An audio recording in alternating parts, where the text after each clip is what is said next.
Hello everyone and welcome to the Devil Dog Day Trade community. If you haven't seen one of our sessions yet, my name is Michael and I want to thank you for joining us here as we work together to own our financial goals. We don't need professionals to do this work for us. My goal is to help you learn the essential structure you need to day trade successfully. We're talking about how to track our supply and demand zones that feed into creating a solid set of rules to trade with. At the end of this episode, if you missed out on steps 1 through 5, be sure to revisit them in our Day Trading 101 playlist on our channel. Stay tuned to the end of the video to find out how you can get a copy of this particular tracker and as a template to use to start tracking your own zones. So here we have our tracker, and I want to walk you through each one of the columns and explain why they are either required to track or maybe subjective depending on what type of data that you want. And we also want to go through what do we do once we have this data and how do we make use of it. So first let's talk about the columns themselves. I always start with an index column just because it helps me find data later on, but certainly not required. Obviously, we do have to track what symbol we're tracking, right? Whether it's gold or oil or any other stock symbols, it doesn't matter. Whatever you're trading goes in here. The direction of the trade, right? Is this a short or a long, right? Are you buying or selling? I have optional for date created and date hit. For me, it helps me, again, find the zones on the charts later on if I want to go back and look at something. It can also give you some data based on how well things or how often things hit based on days of the week, which sometimes comes into play. Next we have time frame. This is the time period that you're looking at on the on whatever chart that you're trading from. So we have 60-minute, 240-minute, 15-minute. I trade some share bar charts, so you'll see numbers in like the like this, a 3000, that's a share bar, and then a daily zone here. This might even be a weekly zone. Our context, so this is where we are in the overall context tool that we use on our daily chart. It's broken up into 4 sections depending on where you're at in there. What the trend is, I use just 3 different trend states. With the trend, a 3, neutral 2, and a counter trend would be a 1. Zone structure, this is just a subjective rating of how you think the zone looks. They all don't look perfect, so it helps to understand which ones look better and are structured better. A 1 for me is poor, a 2 is average, and a 3 is good. When the zone was created in zone hit based on 3 different market timing conditions, so whether it's the US market that's open, the London market's open, or overnight trading. ON is overnight activity. I like to know which one of those states the market's in when a zone is created or when it's hit. Your entry point here, this is just a marker that helps you again go back and find the zone later if you need to add more data to it or you want to review it based on the data that you've collected. Of course, the outcome is required. You want to know whether you win or whether you lose. I have a final outcome here.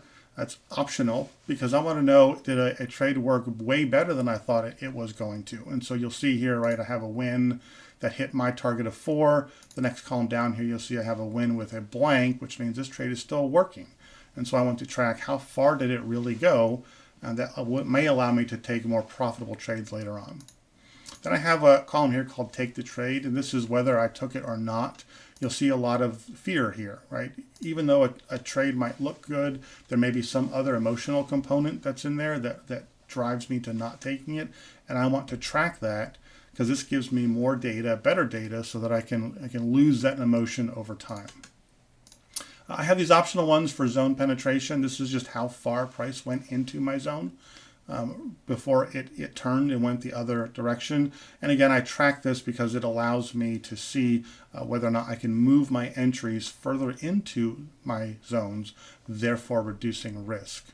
I do track this 1 times risk. This is just a risk mitigation data point that allows me to see how often did I just get a 1-to-1, which means I could have broke even on a trade, even if it lost. Overall, I think this is becoming less and less important for me. I'm just trying to take the trades for the full outcome of my 4 target rather than worrying about any additional risk mitigation there. Next is type of zone. This is required, so this is going to be completely subjective for how you label the types of zones that you are using. I've just got a couple different ones. I've got my base zones, which is a base supply and demand zone. that you see described in some of our previous videos. And then I also have a picture perfect zone. This is that PPZ. You also have that description in previous videos as well. When I use a PPZ, and this is why these are optional ones, I just want to know if it worked correctly according to the rules that I have in place for it, and then if the full PPZ zone, because PPZs are made up of 2 individual zones themselves, I just want to know, did the full zone work? And here we start getting into odds enhancers, and these are all optional because this is just what I have found works for me. And again, if you watch some of our previous videos, you'll understand what these terms are. So there's a look left. So I take a trade or a current market point where the zone is at, look left to see if there's any other activity at that same level. That's just an indicator of whether the zone's going to work or not. Outside Bollinger Bands. So if price goes outside of those Bollinger Bands and hits a zone, that's usually a higher probability. And then RSI here is just an indicator of negative divergence on RSI. And again, we found that to be another indicator that the zone has a higher probability of working. I also do multiple time frames. So if a zone shows up in a 60-minute chart and a 15-minute chart, then that would give me a little bit higher probability. Market correlation is things like, especially with the U.S. index markets, does the ES have a 15-minute zone and the NASDAQ have a 15-minute zone? If so, that's higher probability it's going to work. Loss reason required because you want to know, again, this is other than just the zone didn't work itself. And so you'll see here I actually have one, right? It's called stop was too close. I will occasionally have like an entry too far out as well. There may be something like my platform crashed, or the broker I was using had an issue. And I want basically what you're tracking here is things that are outside of your control, or if you're repeatedly doing something that's in your control, then you can start highlighting that. And then a status, I just want to know if it's open or closed. Once you get hundreds or even thousands of entries into this database, you'll want to be able to more quickly sort on the trades that are open. So what do we do with this data, right? This is just the tracking kind of data sheet here. Next, you would want to create a dashboard that will start putting some of these data points together, and that will be in a follow-up video for us as well to show you how we create our dashboard. But just very quickly, some of the things you can start using right away is your outcome, right? Win or loss. What is your overall win percentage? That's a very quick calculation you can use there. And then you can also do things like, very quickly, is for win-loss, how many times did a counter trend trade lose, or how many times did a neutral trend trade work? So those are some of the things that you'll start putting together that will help you understand what the probability is for each one of your trades. So that's it for today's episode. Thanks for watching. If you have any questions about the discussion, please comment below. And don't forget to hit the like button if you have enjoyed it.